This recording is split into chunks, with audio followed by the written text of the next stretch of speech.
Okay, so the topic today is system of raising responsible men. We have centers that we call fatherhood centers because we have discovered that in a lot of societies and in our society also, unfortunately, men are not very responsible. And it's sad. I didn't even know that Africans are like that too. It's sad for me to now discover. I started relating to with our some of the people who come for HMT here, and I'm hearing sad stories about African men as well, who are lazy, who are not responsible, who are not taking care of their spouses, and who are asking their wives to be bringing 50%, and they justify it because we are living in the West. So, but we have those kind of men here as well, and so we decided to attack that problem head on and resolve the problem of men once and for all. So our goal is to restore manhood and, raise up responsible men that will be examples of bravery, of responsibility, of support, faithfulness, friendship, covering, love. Just men that will also be able to provide and will create a little heaven for their wives on earth. So this system might be interesting to you because it's something you could all take, just like yesterday's system of how we take people from the street to make them national leaders. This one also is how men are taken from any state they are. Some of them are drinking, some of them not. Some of them don't want to walk. Some of them are sitting on the neck of their wives. Some of them are sitting on the necks of their mothers. Some of them could be 30 years, 20 years, they're still living in their father's house, 40 years old. They are not responsible. They have children, they are not paying for their school fees. They have wives, they are telling the wives, to survive by themselves or not supporting them enough. So a lot of problems with men. And since I now discovered that it's not just a problem of Ukraine, I decided to share this system we have developed with you. So let's see the system. Are you ready to read, sir? I am, sir. Let's go. Vision.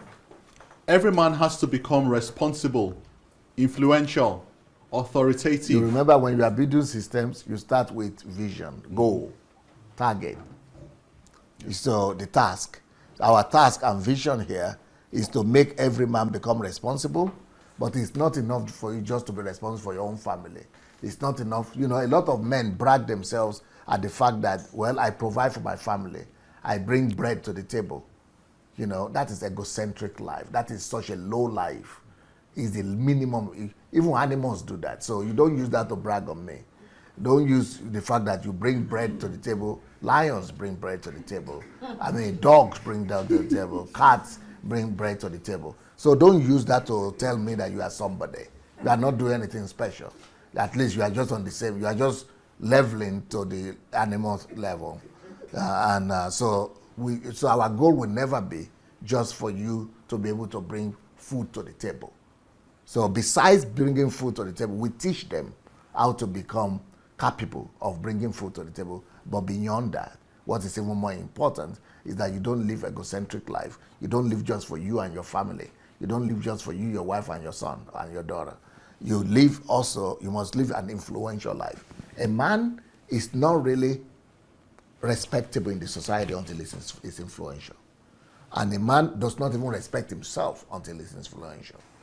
The authority of the man, the influence of the man, the respect, the dignity of the man is the fact that he's not just going to work and coming back, but that there are some people that will listen to his word or to his words and take them serious. That is influence. That's what men like. That's why the greatest demand or the greatest need of a man is for honor, respect, that they will be respected and honored. That's why when they teach you about family, they always tell you, you don't really need to love the man as such. You need to respect him. That it needs to be respected. The greatest need for him is that he is influential. That's why when a man is influential outside of the house and of the home and is not respected at home, it goes crazy. So, because his greatest need is to be respected. So if a man is just living to make bread and butter and bring food to the table and for his family, he's not respected. Because that woman will not respect you too. Because the woman is seeing other men everywhere that are influential, that are being respected. And you are just like a domestic dog. The only thing you can do is at home, to be a hero at home.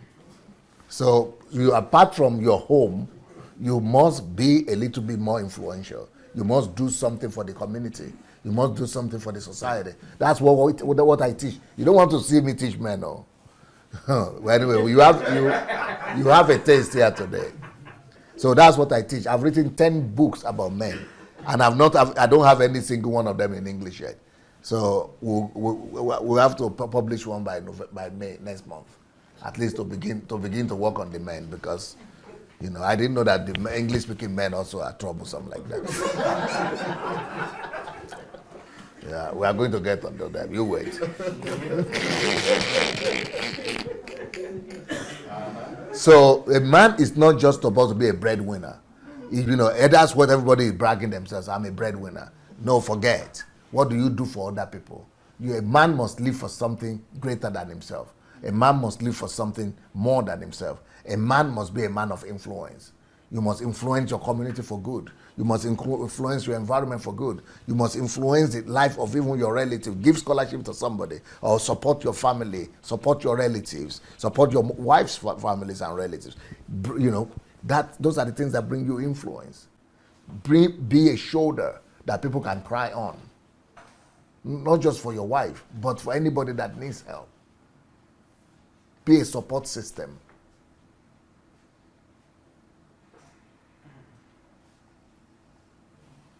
Just like in my church before, people will be coming to church, they will be coming out of bus because they take public transport. So they will give a hand to their wives. So, we've taught them that one. We told their wife, they will give a hand to her to come out of the bus, and then they will just take her by the hand and go. Then I was driving to church one day, I noticed that. I said, what? Then you are not a man yet. Because they thought they have done a big deal now, that they are giving a hand to the woman. So I said, but you see other women that are dropping just because they don't have a husband, or their husband are not there, they don't deserve to be helped? Tell me something. What a man are you? Give a hand to your wife, help her, let her be waiting for you while you give a hand to other women too. Don't pretend they are not there. Be a real man. A man must be a foundation. You must become the foundation, like the building foundation of foundation of the house. You must bring stability to everyone around you. You must bring succor, comfort to anybody weeping. So how can you be a man and you see somebody that is weeping, that is heartbroken, and you say, well, she's not my wife. She's not my wife. I'm afraid that they will misunderstand. Then you are not a man. You are still egocentric, or you are afraid. You are afraid? Are you a man? Let God see your heart, that you just need to be there for the needy. So because that woman is a widow now, she doesn't deserve to be given a hand? Or because that other woman never married, she doesn't deserve to be cared for? No, you need to listen. You need to read my books on men. Anyway, so we have a center like this, where we teach men to first of all be responsible to their family, then to be responsible for the society they live in, to be responsible for their own lives, and to be responsible for their, there are 3 things you have to be responsible for. You have to show responsibility for your own life. Take responsibility for your life. Take responsibility for the life of your immediate family and relatives and our family members as well. And then you have to show responsibility for the society you live in. You have to do something for the society, something that you don't gain anything from. But that's what Jesus says that counts. You don't help only people that could say thank you to you. You don't invite only people that will invite you back. No. For you to really be a man, you must be able to do things for people, not because you want to gain something from them, and not because somebody will be able to say thank you to you, but because you are a man of dignity. You are a man of honor. You do it because it's the right thing to do.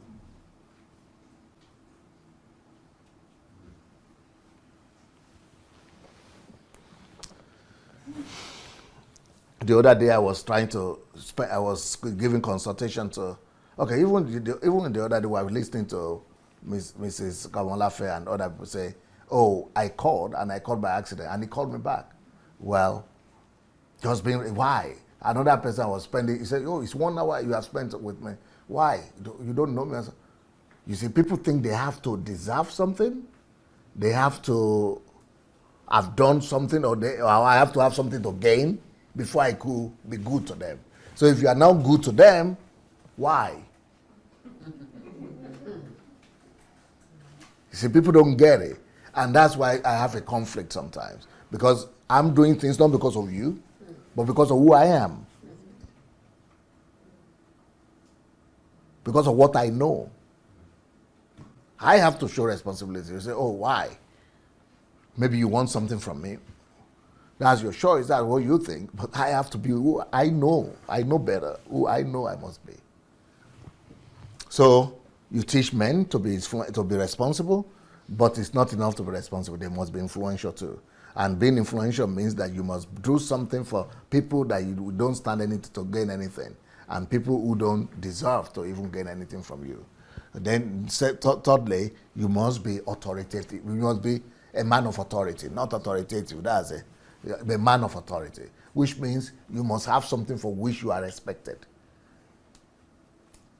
You must have done something that people will say, yeah, they recognize your authority or your influence, your fruit. So those are the purposes of the three main purposes for which we do this men center. But we take them and keep them there for 2 years until they graduate and become real men. Sometimes up to 5 years, depends on how bad they are. So keep on reading. Okay. Start from the beginning. All right. Vision. Every man has to become responsible, influential, and a man of authority. Through influence of such men, we can restore the man's status in the society. With such kind of men, we could restore a man's status back to the original. What they are made by beginning is to the original purpose of God. God's original purpose for man is for man to be the pillar, and it's for man to be the source. You remember, man and woman were created at the same time in one entity, but the first person that manifested was the man, and it was out of the rib of the man that the woman was taken. What does that mean? The man is the source, the provider, the progenitor. So for me now to be a husband that married a woman and be saying, well, it's 50-50, I am not being a source. I'm not being the foundation. She is coming from me. She was taken from me. I am a support system. I'm a pillar.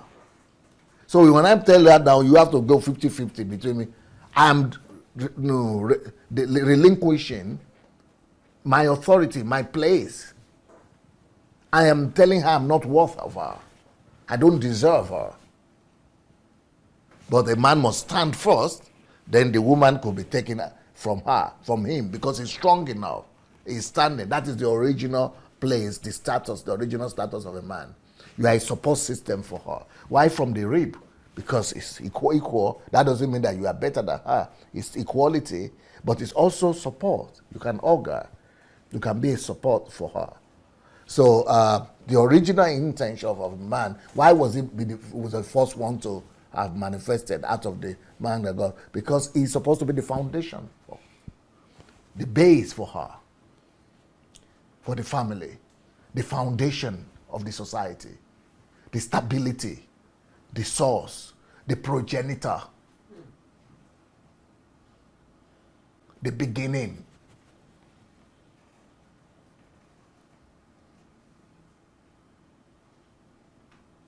So we teach men to be strong like that. Just like this house that you see. Do you see the foundation? No. But it holds everything together. It's not because of what you want to show yourself to be something. It's just because of who you are. That's who a man's supposed to be. All that doctrine that they are teaching in church, a wise woman what do they say? Proverbs 31. A wise woman will build a home or build a home. How is it? What? A wise woman builds a home. A house woman builds. A wise woman builds a home. That is what they are teaching. Those charismatic people are teaching. They are going to Proverbs to teach from the Old Testament proverb. I thought we should go back to the beginning. Because that proverb they're thinking, I'm going back to the beginning before sin came in. Before sin came in, before Satan came in. Who was the man supposed to be? I mean, the woman and the man supposed to be? No. Where did you see that one before the sin came? The image of God. You know, it was the foundation. It was the source. It was the support system. It was the progenitor. It was the provider. Not just the provider like that, but he was this pillar. The source. It was the source from where the woman came. So when you are now saying a wise woman builds a home, and the way they translate that, what that place is talking about is not that she has the responsibility to build. No, that's not what that scripture is talking about. But they are taking that word out of context and saying she has to build. Are you kidding me? And what you said, who is the head then? Then if she is going to be the one to build, then let's make her the head. Let's make her the head. If she is not the head, why are you saying she is the one to build a house? What will the man be doing? Lying in bed with newspaper? Or watching television, football?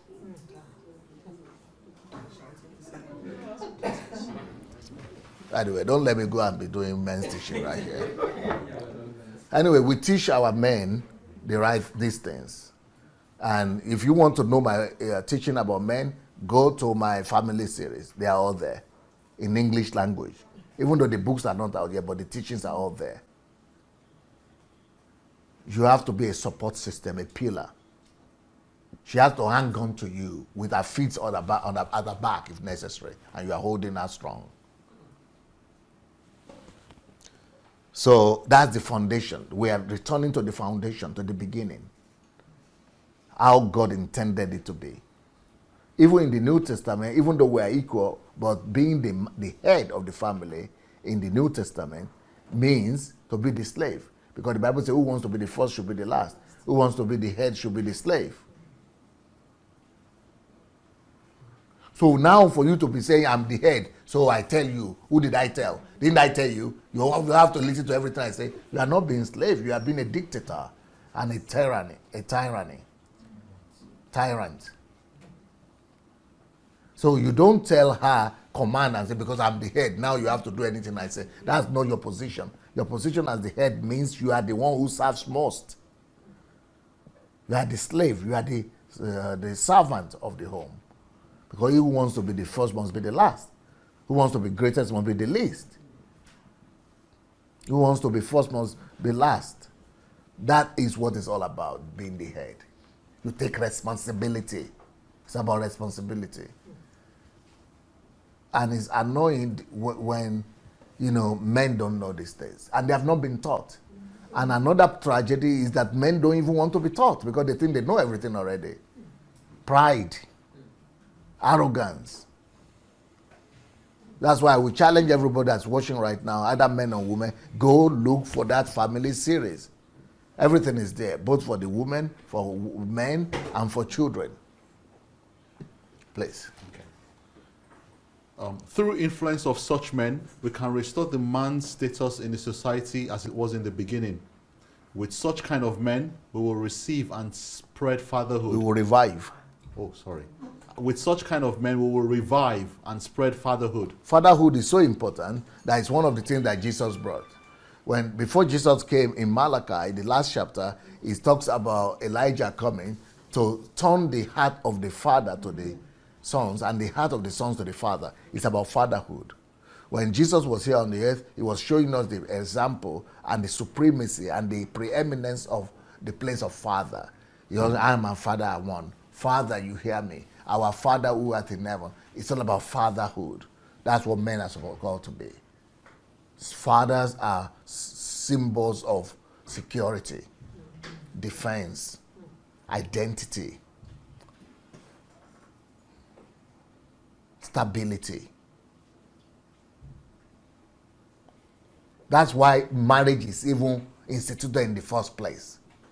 If you are not going to have stability, you are not going to have identity, you are not going to have security, no need for marriage. Forget it. Well, none of you women should go and give yourself to any man if you are not going to be secured and guaranteed these things.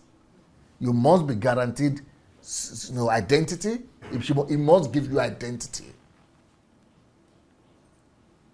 The fact that you are married to me should give you identity for you to walk tall.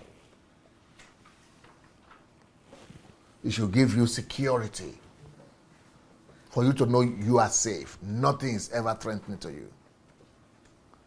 Then it's supposed to give you provision.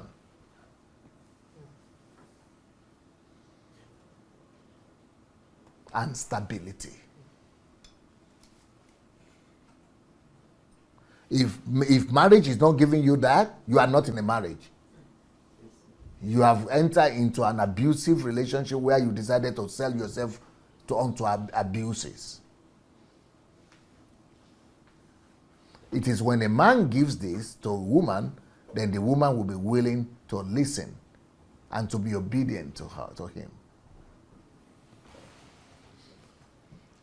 But if you are a man, you are not supposed to give this only in the home. For example, if I have these things, if I can offer people or my wife stability, covering, identity, protection, I will not just be offering my wife. So if I have it, I have it. If I have it, I cannot just say, okay, I'm at home, so I can give you stability, support, but the only person I can give stability, support to is just to my wife. Then, so what do I give to others? Then it means I'm not real. But if you are a real man, you will be stability to everybody around you, even to your mother who born you. You will be protection to her. You will be provision to her. You will give her identity. Your sisters, senior sisters, junior sisters, sisters around you from the church, sisters from the community, women, you serve them. Because you are a man. That's what it means. That's the meaning of your word. It doesn't mean, I'm not talking of a husband, I'm talking of man. Just being a man means these things. Either you are married in a marriage relationship or just being a man. So we raise strong brotherhood relations in the church. But every man, the reason he's a man, it's not just because he has something among his legs that is jangling there, but it's because that's not what makes you a man. Whatever you have between your legs and making, jumping up and down there, doesn't define you. So what makes a man? These things. Fatherhood. The ability to be a father to everyone around you. Not just to your children, because when we talk about father, we are always talking about biological something. No. We are talking about fatherhood. That this very same status that God has. That is what you are supposed to be carrying as a man. Should be your most important identity as a man. Not a husband, not a biological father of somebody, but just being that symbol of stability, protection, identity, and provision. So these are the vision. These are the things. These are just vision alone. These are the things we teach. These are the agenda that we have for all these people. Okay, so let's now go to the system. That was just the vision. Now to see the system.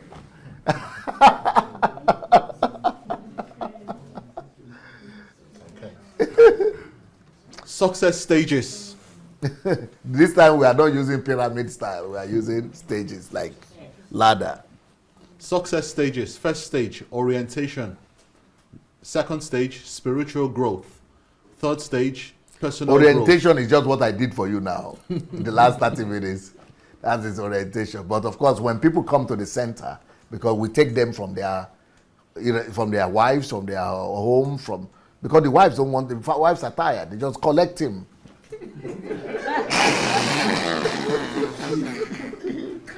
So we take them from, from their mothers, from their.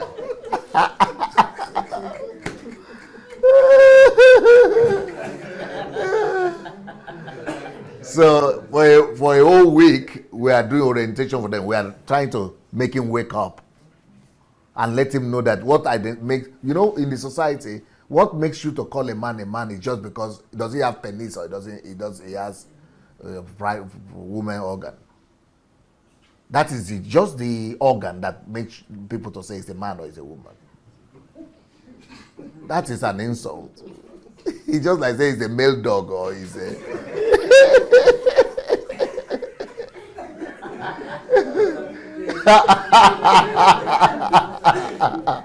What should be identifying man should be more serious than that. Because that's just biology.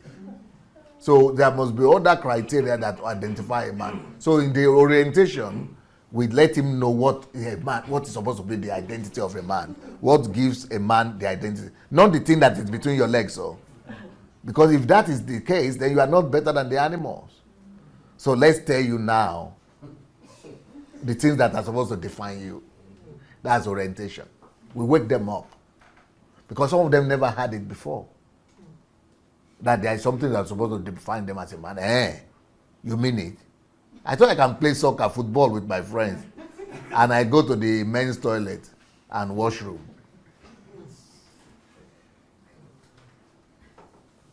Because in the society now, you do the same thing with the women. So they don't see the difference. Is there any difference? You mean it? They are shocked. So orientation is to give them awareness. Okay, next one. Okay. Next stage, spiritual growth. Then we begin to, bring them salvation. They have to be born again. We tell them about redemption, what Jesus came for, Jesus as a man, God the Father as a man. And then every day, we have some lessons in spiritual growth. Third stage, personal growth. Apart from spiritually going, that's what the church in Nigeria has failed to do, and where they have failed us. Because they only tell you about spiritual thing, Bible, from morning to night. As if in the Bible you go eat. As if Bible is going to give you profession. As if Bible is going to make you to be skillful. As if Bible is going to make you to be sociable, all those things. So apart from spiritual growth, every day we also have classes for them for their own personal growth. They must grow as a human being. They must grow in value systems. They must grow in quality. They must grow in men's quality. They must grow as an individual. They must grow in self-education. We must open their mind wide, apart from just reading the Bible. Nice one, please. Fourth stage, professional growth specialist. Then that one is profession now. That's when we give them job, because they don't know how to work. So we begin to teach them about the importance of work, the blessing of labor. I have a book there that is called Work is More Important Than, Work is Better Than Vacation, and Labor is Better Than Favor. So we teach them about those things, the importance of work, the blessings of work. They begin, in fact, we have another book that says, urgently become a workaholic. So we drive it to them every day, and until they fall in love with work. They fall in love with work so much that they become a millionaire in 2 years. That's what it means to preparing, using system to prepare men. Okay, let's go. Fifth stage, leadership growth supervisor. So the next level is that by that time, a man must learn to be a leader. If you are a man and you are not a leader, who are you? A jelly? Jelly? Is it jelly you call it? The small thing you eat. Huh? Jello? Jello? Are you a jelly? Is the same. Okay. Jello. Well, I don't want you to be a jello if you are a man. You shouldn't be a jello. That's what. Sixth stage, manager, administrator. Apart from being a leader, you must go beyond to be able to manage other people. Don't just lead people, but also manage other leaders. So we teach them to be managers and administrators in business, be a manager and administrator in the center. We give them experience so that they will be able to show their managerial skills and as administrator and yes. Seventh and final stage, fatherhood center leader. Yeah, so at the last stage, they become the leader of such a home for 200 men or say 500 men and things like that. Okay. System of the fatherhood center. Start with one. Number 1, orientation. Number 2, laying the foundation. Number 3, taking responsibility. Number 4, stage of influence. And number 5, stage of authority. Yeah, so of course, you know the orientation. We lay the foundation for them who a man is and what we expect from them. Taking responsibility, that is what a man's supposed to do. Take responsibility for any problem anywhere. The next one is influence. We help them to gain influence in different areas of life. Then, of course, to become people of authority as well. System of daily growth. So every day they must grow. They must record. You know the way we have the daily planner. Yes, that is the way it will work. That daily planner is a system of growth, daily growth system for you. So if you don't have it, at least just to look at it, it will blow your mind. What is there? The system that is there. That's why I introduced it here, because it's about system. So here they have system of growth. They have 3 growth they must record in their own, what do you call it, diary, or is it diary you call it? Yeah, in their own workbook, in their workbook, in their diary every day. They must record 3 distinctive growth that they have experienced that day. It has to be in the area of spiritual growth, personal growth, and professional growth. System of a day. Tariq, it's like you are taking this thing serious, oh. You think it's for you? He's preparing. Huh? He has the burden from, okay. Because he's not even sitting down. The thing cash out very well. He cash out well. He's standing and really taking it in seriously. This thing about to.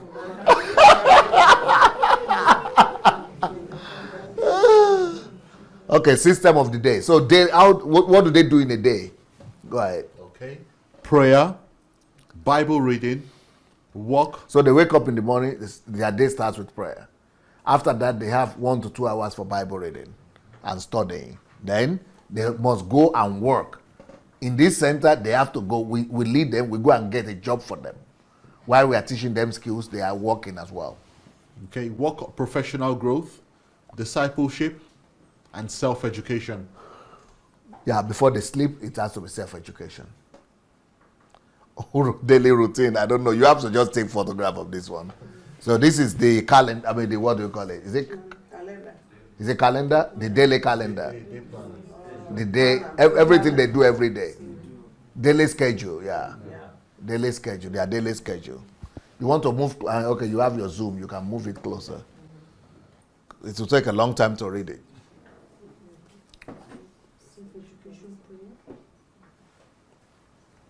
This is just what we do at particular time. What particular time? What do we do?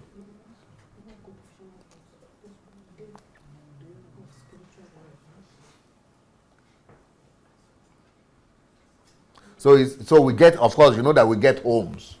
These are dormitories, like you saw that in that other home, or houses, hostels, where there is order, like in hostels or dormitories. C'è sopra lasciali lo problema.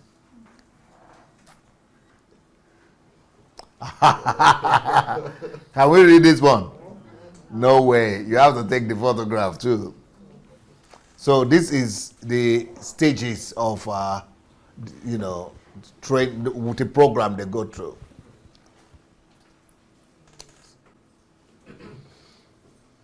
So so the first stage, you see there are 3 stages. Stage 1 is for 3 months. So that to the right, to the what is it to the to the far right is stage 1, and it lasts for 3 months. These are the work we do for them for 3 months. Stage 2 is another stage that lasts for 2 months. That is the first 3 stage. Oh, sorry, that first something is for the first 3 months. Then the middle one is the 4th and 5th month. Lasts for 2 months. That stage. Those are the things we do. Then the 3rd one also is from the 4th to the 5th month and above. So, but this could last for anything between 6 months to a year or a year and a half. Have you taken the photograph if you need it? Okay. Orientation, 2 to 5 days. Introduction to the system of FC. Yeah. Vision. The fatherhood center. Oh, introduction to the system of the fatherhood center. Vision, stages of success, rules. Number 2, filling application form. Number 3, interview with the leader. And number 4, repentance, baptism. So that is between 2 to 5 days, a week, that we take them through orientation. And these are the things we do for orientation. Just like, you remember, similar to what the system of yesterday. So, you see it's all there. So we make sure that they fill the form, we register them, because so that nobody will say we are holding them down against their will. Then we introduce them to the stages and everything they need to do. Then they talk to the leader of the house. They interview them, what are their problems, to be able to do psychological analysis of who they are and what are the things to work with, what are their weaknesses. Then, of course, we teach them about redemption, what Christ has done, then salvation, okay. Laying down the foundation, up to 6 months. So after that, the next stage is 6 months work with them. Okay. Number 1, spiritual ground. Spiritual foundation, right. Okay, spiritual foundation, special relations with God. You see, personal relationship with God is number 1 priority. We teach these people as well to make God their number 1 goal and their priority, and to fall in love with God and to have personal relationship with God. Number 2, we teach them about personal growth. We teach them that they need to grow not just with God, in relationship with God spiritually, that they need to grow by reading books, they need to grow by going to school, they need to finish their education, they need to get a degree, they need to be, they need to know what's going on in politics, they need to understand the world before they could subdue the world. Number 3, we teach them about character, the importance of character, why they have to be strong, why diligence is more important, why love is important, why humility is important, why meekness is important, why gentleness is valuable, all kind of value, character trait that they need to develop to become a foundation for their family, for themselves, for the society at large. Then we go ahead and begin to, the next stage, so about 4th stage, is we begin to train them.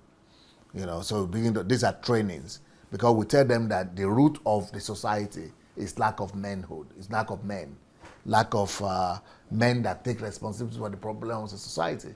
So they go through training of skills, getting a job, learning to do things. While they are learning to do something practically with their hands, they also go and get degrees. Then next one after that is we teach them to have solitude, to have personal relationship with God, and to be practicing solitude every month. And then also to attend HMT and to do HMTs. We also teach them, finally, number 6, we teach them about taking responsibility. That is the value of obedience, faithfulness, humility, responsibility. Just being a leader themselves and showing example and becoming a leader to others. So the next 6 to 12 months, from 6 to 12 months, that is when they will really get a profession. They need to get a profession. By this time, they are working. We are teaching them skills, but now they are working. They are supposed to become professional in something, good in something. Secondly, they are supposed to begin to do active civil society. Active civil stand, active civil position. They are supposed to be fighting for something in the society. you must identify a just cause that you are fighting for. So you are not just making money. So the first stage there makes them to make money. But making money for yourself is not enough. If you make money just for yourself, it's egocentric life. That's what has brought the whole world to where we are today. People making money for themselves. But apart from making money for yourself, we have taught you, we have given you a profession. But now, that's your money. You must use it to bring about justice, the kingdom of God in the society. So you must have an active civil society, civil position. That's number 2. Number 3, you are also getting ready to know to be trained as a minister. So no matter who you are going to be, a judge or a lawyer or an engineer, you know you are a minister wherever you are. So a man, every man is a minister. You are ministering love, you are ministering care, you are ministering kindness, you are ministering responsibility to everybody. So we teach them about the value of ministry, that life is about stewardship. After I finish my redemption series, I'm going to do another one on stewardship. That life is about service. Life is not about living for yourself. Life is about serving others. So that's what ministry there is. Then apart from that, at this stage, before they are 12 months in the center, they must have made enough money to buy a car. So they buy a car in 1 year. And that is what they have never. It's important for them to do that. And to do that at a record rate. This is not on credit. This car must be bought by cash. Not by, so that they know they value themselves. By the time they buy a car cash in 12 months, and they couldn't even do that in 20, 30 years of their life before, they begin to know that this thing works. And it gives respect to them as well. Because we help them to manage their money and give them financial policies and things like that. So apart from buying a car, the next level they go to is to take responsibility. So by 1 year, after 1 year, you have to become the leader of either your business or your construction project or a team or ministry. Anywhere you feel is your area of calling, you have to become a leader there. So that is what it is to be mentored as a man. You will really become a man. By that 1 year, by the time their wives are coming, they are surprised, they are weeping, they are crying. And their mothers also are crying, weeping, and say, what did you do to him? What happened? Okay, so from 12 to 20 months, by then, you are being trained to become a team leader. And a team leader is, you are going to be responsible for a minimum of 12 men, between 10 to 12 men. Or sometimes up to 20 men. That's when you are a team leader. It's the same thing. You have 2 assistants as well, just like yesterday we told you. Then apart from that, by the time you are a leader, successful leader like that, you can join the council.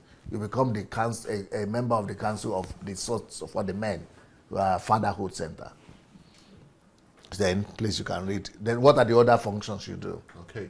Point number 1, spreading the influence via NGO. So you have to begin to have influence over the society. You become a national figure, that maybe you start your own NGO or you start your own business, something that gives you a platform.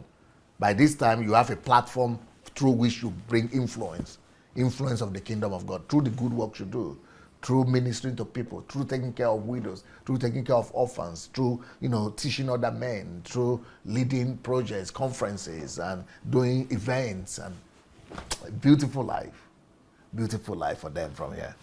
Okay. Spreading the influence via NGO. Is that Motherhood Center? Yeah. Okay, Motherhood Center, Fatherhood Centers, and other kinds of social activity. Point number 2, active participation in attraction of people. Influence over people, to make people follow you. You become an influencer. You have disciples that follow you. As a man, that is important for men. Point number 3, training, coaching. So at this stage, we have to train you to now begin to do training like I'm doing now, or history makers or other coaching. You coach people, you have other men that you are coaching, that you are leading, you do conferences in the city. Beautiful life. These are from men who couldn't do anything, who their mother and their wives have to spoon feed. Okay? Point number 4, buy the land under construction of a personal house. Between the first year and second year, you must build a house. you must have made enough money to have a house for your family. So by the time we release you from the center, you have a car and you have a house that you have built, even if you don't have a wife or you don't have a girlfriend. Build that house in the name of the girlfriend you are still going to meet in the future. So by the time you meet the girlfriend, you let her know, or the fiancé, that you already have built a house for her even before you met her. That is what it means to be ready. Women are shouting, oh, they are giving a shout out. They are giving a shout out here. because you've got to prove to you've got to prove to her that you are the one taking responsibility for her. You will not convene her to marrying you and then throw her into the sea and say, well, you go and take care of yourself. You go and get money from your father, or go and, survive, or go and make money. No, you have to prove. You have to prove to her, even before she agrees. And what we tell people to do is, prove it to her, that, that is a house. And most of the men, when they really, after they do the engagement, they put the house in the name of the girl. And we have cases when the girls change their mind. No, he didn't take the house back. He said, because, I've given you, and, I will not change my mind. Yeah. That's because they have been taught to be men. Because they have been taught to be men of responsibility and example.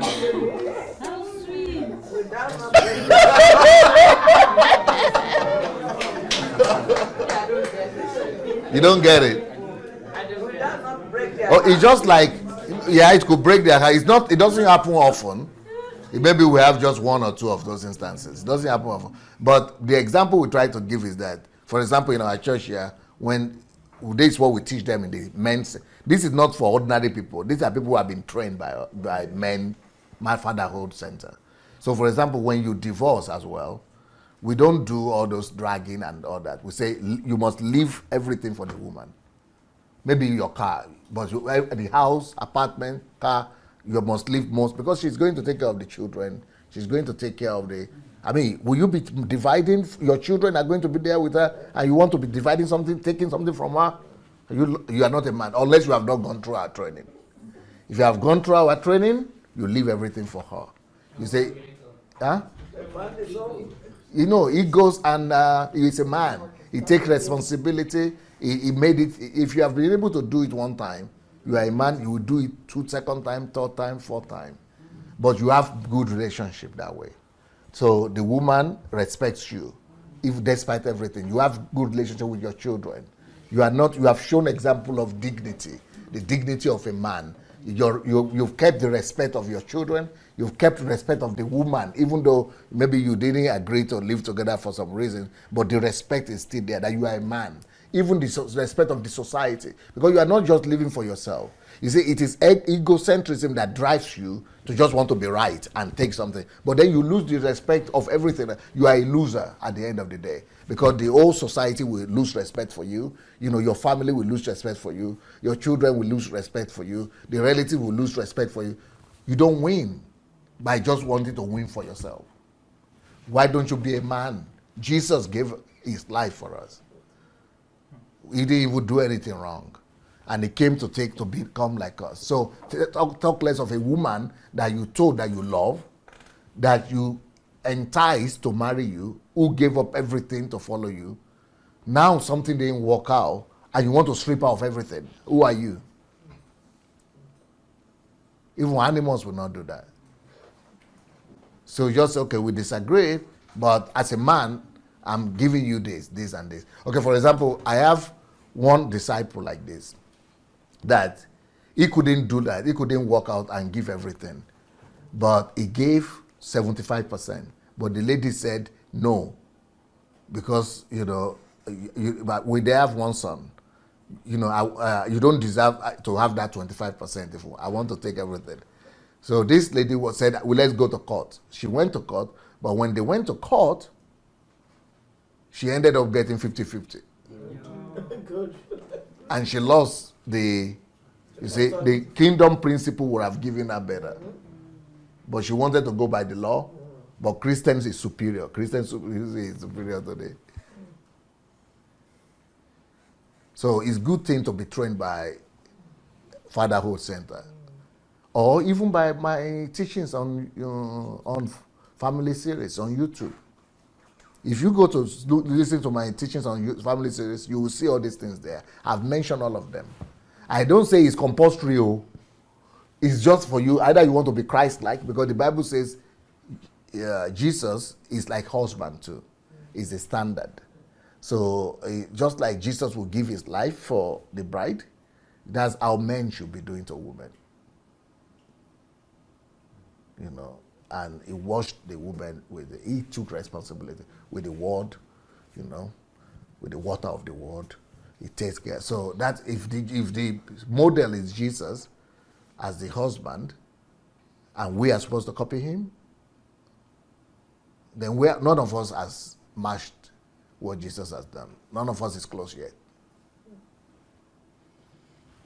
But why should you be surprised about, even in this country, even unbelievers do that.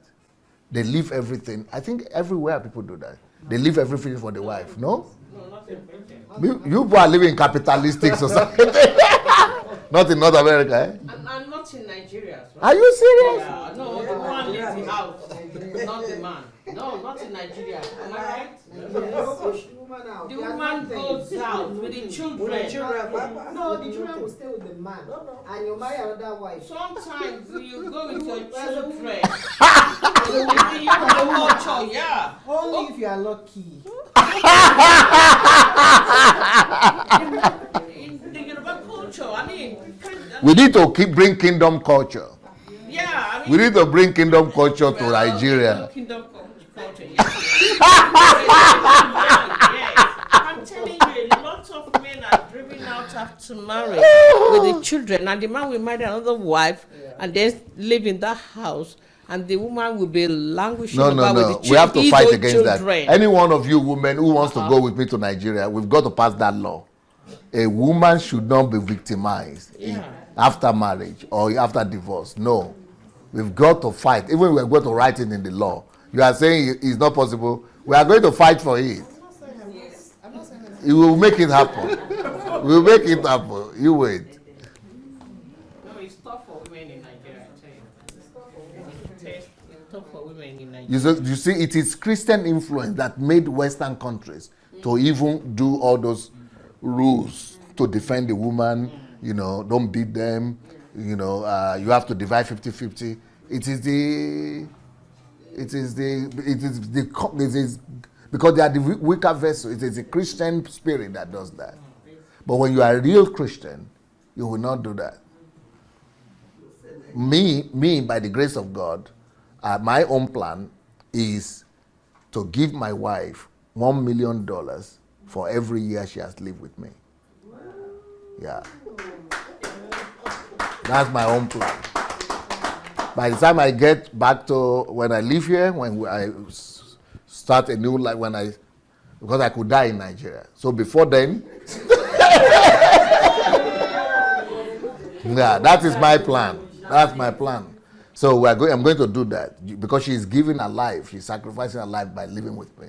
And living with me is a risk. And we have lived 25 years now. You can't. How much I owe, and I'm going to do it. You wait. I'm going to do it.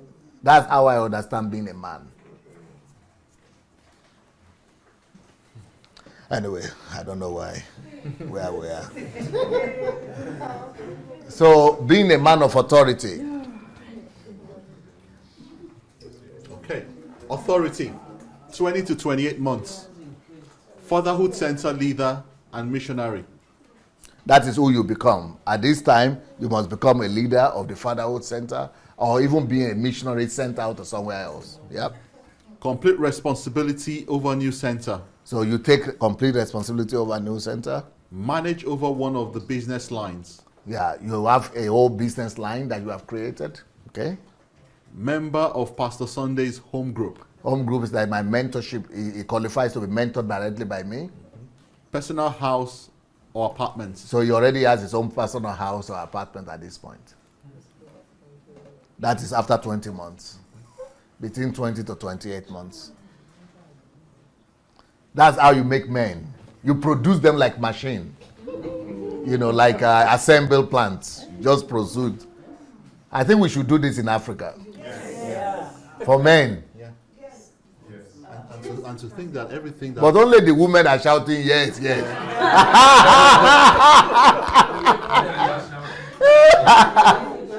I was going to say that to think that churches in Nigeria want to produce what systems produced by prayer. That's...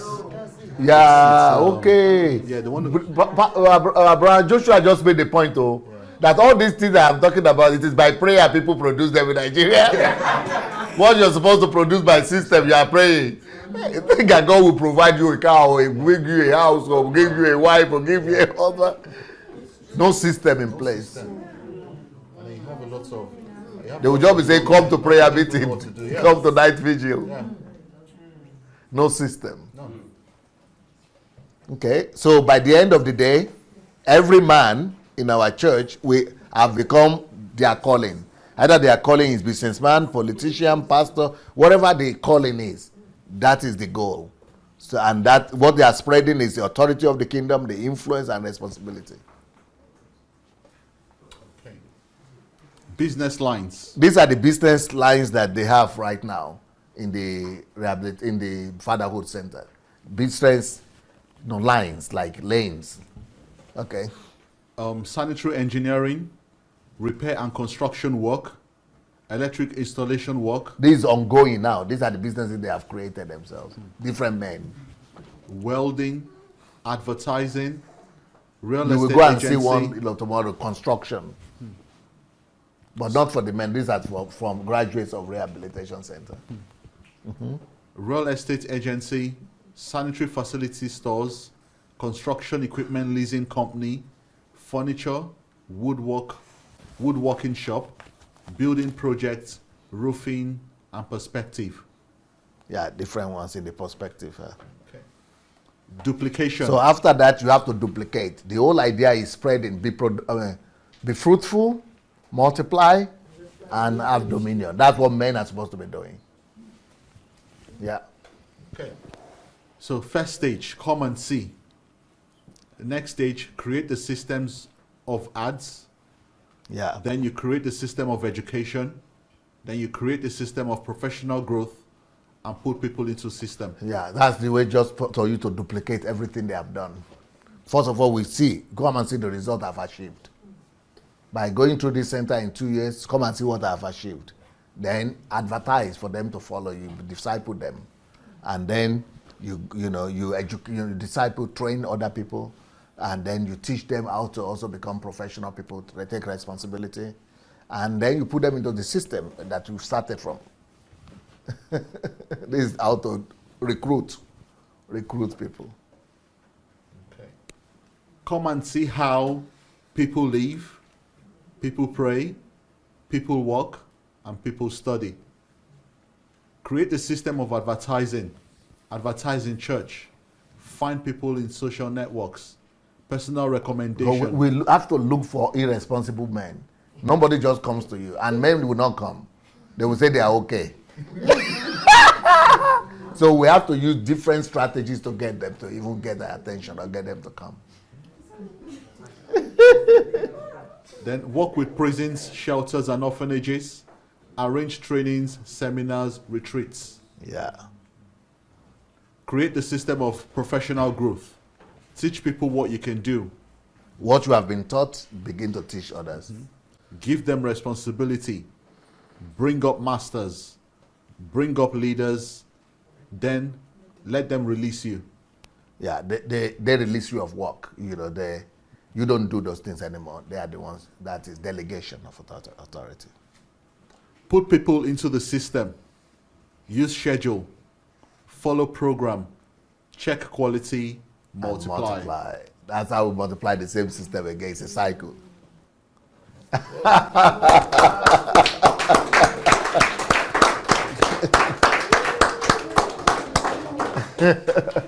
So what do you people have to say about okay, question. We could take microphone. Yes, thank you, sir, for for this great piece. I guess most of the problems we have as men is because, like you said, we've not been taught. We've not been taught. Yeah, nobody. Who could have shown you this anywhere? Almost nowhere. Yeah, it even looks foreign, most of what you are eating. But I want to ask, after going through such a training and with such exceptional attitude coming from the man, up to the extent of building a house in the name of a woman that you have not even met. Yeah. What are the things that will still lead to divorce that will now make the man give up those things? I'm not even actually Very rare at cases, but in most of the cases, it's because the man now thinks what things that lead to divorce. The one case that I know, the man now thinks, because I've done all this for you, you should value it more than you are valuing it. She says, I value it. He said, no, you are not valuing it enough. You know, those kind of things. You want her to be much more, yes. And she is saying, but I am, something like that. That is one case. Okay, so is such The other case where that led to divorce, and in the two cases, the guy left everything. So another one took something but left the house. So, but the other case is that the man too, because the lady gave birth and put on a lot of weight, and this guy, for some reasons, even though we have taught them that in our church, you don't tell a woman that go and work out, go and do exercise. It's a principle. You don't do that because you must respect her dignity. Even though talk it out in a different way, but don't. So anyway, this lady put on weight, and he started making her to go and jog, to go and run. And you have been trained under us. And it's a blow to any woman to say, okay, go and be jumping. You married me or you married my body. We have taught you these things. Anyway, that is another thing that led to. So from what you are saying, it actually appears that the fault is always the man's. In the two cases that led to divorce, yes. But the fault is not always man's. In the two cases that led to divorce in our own church, yes. But what could be the fault of the woman? There are a lot of women, maybe I didn't have a case like that, but I could come up with things that could be a fault of women. What women could do wrong. Sometimes, first of all, you have to all know this, that for any woman to be ready or willing to walk away from marriage is not normal. Just for men don't believe this, but it's true, believe me. No matter how bad a woman is, she doesn't want to, even when she's a prostitute, she still doesn't want to walk away from her family. Believe me. I'm talking now, believe me now, just trust me. Not as a pastor or as Pastor Sunday that knows a lot, but I'm a professional. Because I have 25 years of doing this. So a woman, normal human, you might have exceptions, but 99.9% of women would rather fight to keep their homes. Now, but when a woman is offended,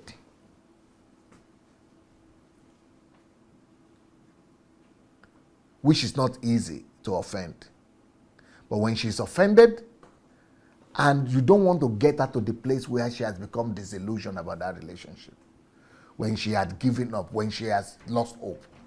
When a woman now becomes so offended that she has already given up on you, or she's no more, she doesn't have faith in you again, then she will do and undo. Then that is when she becomes the reason for divorce. But it hardly a desire initially. No woman would like to, be doing something that will make her family. So let's say, for example, you are living with a woman, and you see that she doesn't want to live with you again. It means you have done something. You might not know about it all. Maybe she didn't tell you, but that doesn't mean something has not happened. It is the women only respond. Believe me, women only. That's the way God created them. They only respond to something that has happened. For example, a woman, why is it that it is men that propose to a lady? Because that is the way nature put it, the way God created it. You must propose to the lady, and the woman responds. Now, it's not that there are no exceptions, right? We know there are exceptions. But the woman receives. The same way, for a woman to even be pregnant, she receives the seed of the man. And when the seed of the man has been deposited in her system automatically responds by becoming pregnant. That is how life is. Women just respond. They don't initiate. So if you see a woman that says, I'm going to divorce, I'm not going to live with you again, believe me, something has happened. You might not know about it. A woman could be silent. You might not know that something has happened. But for her to say, I'm walking out of this marriage, a woman would rather die and not walk out of marriage. And a lot of them end up being killed and dying. Or they are even dying morally every day before they could walk out. For a woman to now say, I'm walking out, she has died morally 1,000 times. Either through expectations that were not met, or incessant damages and wounds that are coming to her. But it is not easy because of the way they are created. Women are created in such a way that they get attached easily because their mind, their emotions, their body, everything is mashed into one. So when they go into a relationship, they go with their spirit. So when a woman goes to marry, she says she thinks in her mind, I've gotten my own. This is the person that God has meant for me. She's not, that is it. She's settling. That's why they use the word settling down. She has settled down with that person. But for men, that doesn't take place.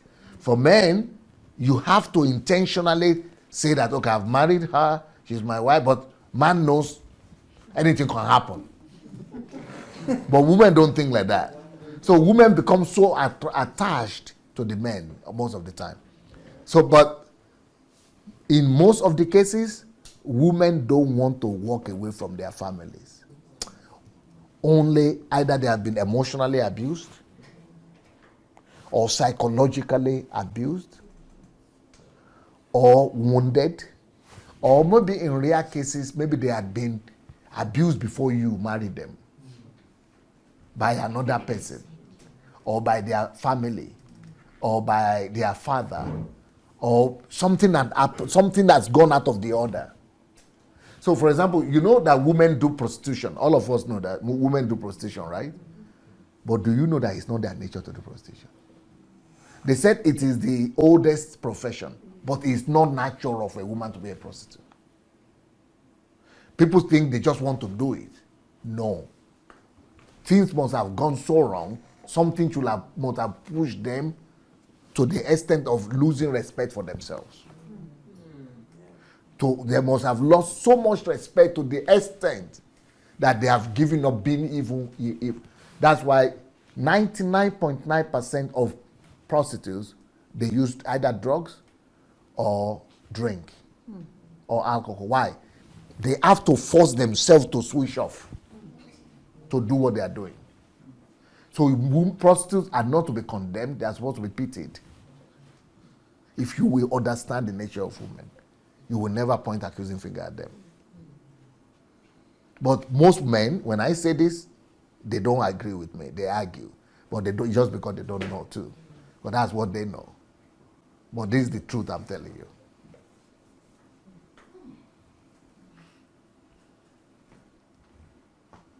People think women are promiscuous. It's not true. They are not.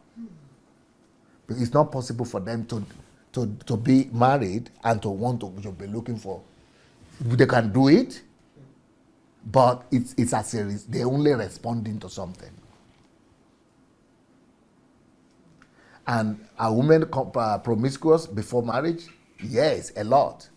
And the reason is because they are hoping that the man that is coming to use them will take them as a father, as their husband, as their man, or will be. But they don't know themselves. Even women themselves don't know that what she's looking for is a father.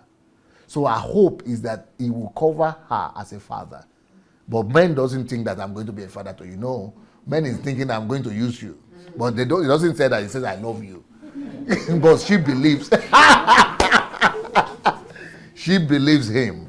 But what she is really looking for. So when that one has used him and has jilted him, used her and jilted her, she believes that the next one will be the right one, that will be the father that she expects.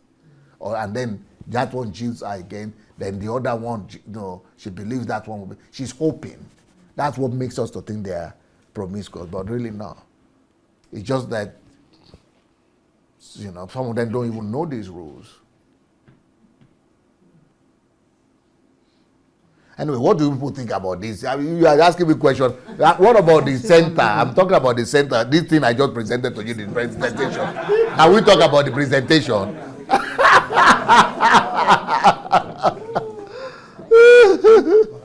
Yes, please. Yes, I have this. Okay, this make really sense. Everything you say. So, but It makes sense? yes, You see, she agrees. yes. Yeah. But I have to ask you, because this question come up in our mind in the home, and with all these divorces in the church, and we know what Jesus says about to do the divorce. But what is the answer to the, or what should we say about the divorce? About what? Teleworship? Divorce. Divorcing. Divorce. What is the answer to divorce? No, because we know that in the church, everywhere they divorce. Everyone, 50%, more than 50% in our Church. home. Yes, They are divorced. divorce. And what is the answer to that? Because we know what Jesus said about it, what the Bible the answer tells to that is very simple. Yeah. The answer to that is for men to be taught before going into a relationship, and for the women to be taught before going into a relationship. Women are living in illusion most of the time. Women are not aware of truth. Women live in their own world of fantasy. So they have to be taught. And the men also have to be taught about what it means to live with a woman. How different a woman is from her. If anybody, the whole world, will go and really take serious the materials I put on Family Series, take it serious, and the women will take it serious, and the men will take it serious, and prepare themselves qualitatively. The reason for divorce is because people are not adequately prepared. Of course, people who are prepared to could still have divorce. It's possible too, but it's less than people who are not prepared. Most of the time, is the epidemic of divorce is because people are not adequately prepared. In most churches, they just do consultation. They don't do school. In our own church here, before you marry, you don't just read books. You have 250 questions you have to marry. The woman has to answer. The woman has to answer 250 questions, and the man has to answer 250 questions before you could be blessed in our church to marry. Apart from all the books you have to read, preparation is highest quality. I have a book for women that is already released. Am I ready to be a wife? I'm going to release in May another one. Am I ready to be a husband? After people have read that, am I ready to be a wife? In fact, they are saying it's their bestseller. Anybody who read it, they will say it's their best book they have ever read. The ones who have married, who have read it, they say, I wish I had read this before I married. And she's already a grandmother. So I'm sure the next one for the men, by the time we release it to the women, will be saying the same thing.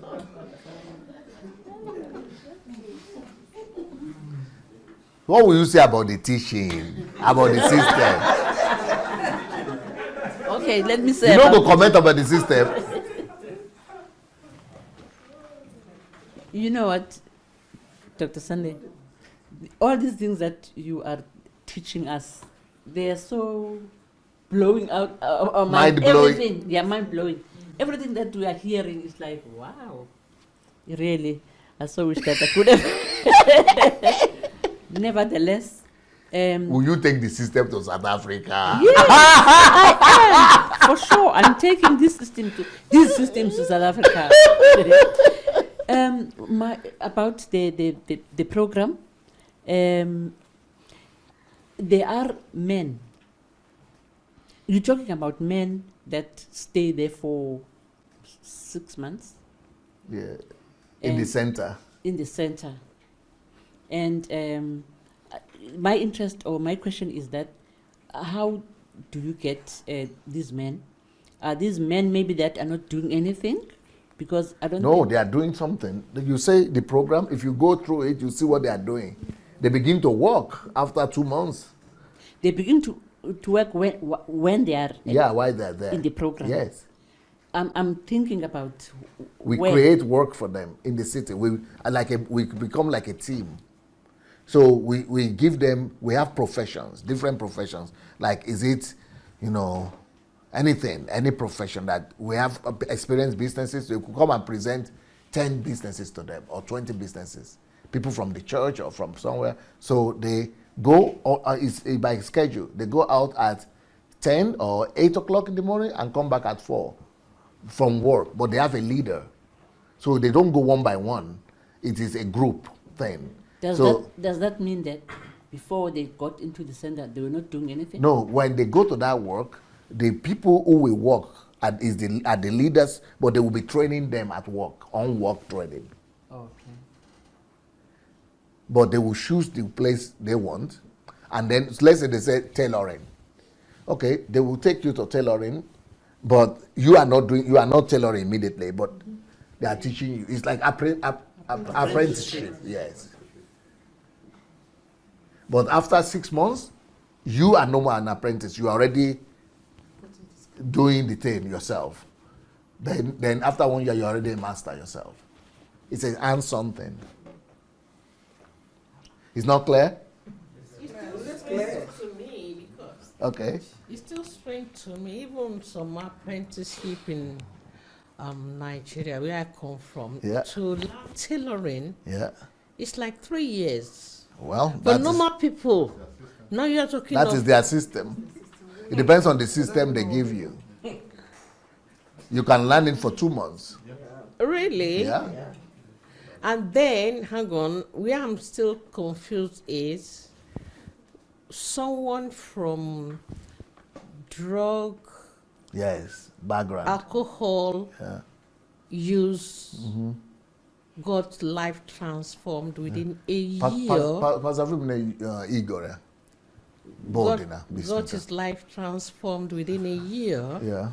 to now be able to buy land, build Yeah. a house, own a car. Because of the intensity. You see, you have been here now for 3 days or 4 days. Yeah.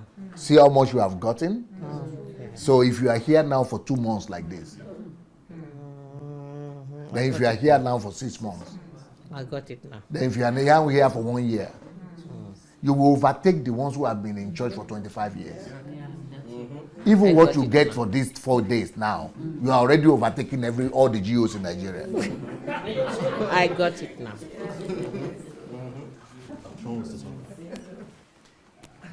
That's our system here. It's an intense system.